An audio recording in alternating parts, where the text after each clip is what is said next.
कल्पना कीजिए, आपने अंतिम सांस ली है। शरीर यहीं रह गया, लेकिन आत्मा की यात्रा शुरू हो चुकी है। कुछ दूर एक भयानक नदी दिखाई देती है, रक्त, कीचड़ और चीखों से भरी हुई। ये है वैतरणी नदी।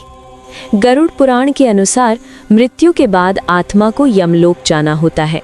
इस यात्रा में सबसे कठिन पड़ाव है वैतरणी। कहा जाता है कि ये नदी पापों से बनी है। जिसने जीवन में छल, कपट, हिंसा और लोभ किया हो, उसे ये नदी भयानक रूप में दिखाई देती है।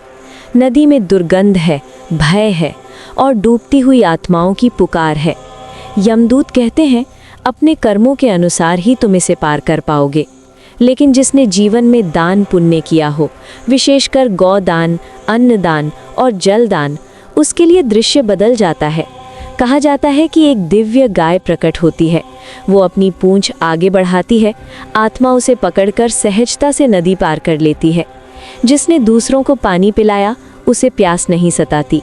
जिसने भूखों को भोजन दिया, उसे कष्ट नहीं होता। लेकिन जिसने केवल स्वार्थ किया हो, उसे स्वयं उस उफनती नदी में उतरना पड़ता है। और तभी उसे समझ आता है, कर्म ही असली सत्य है। वैतरणी केवल मृत्यु के बाद की नदी नहीं है, ये हमारे कर्मों का प्रतीक है।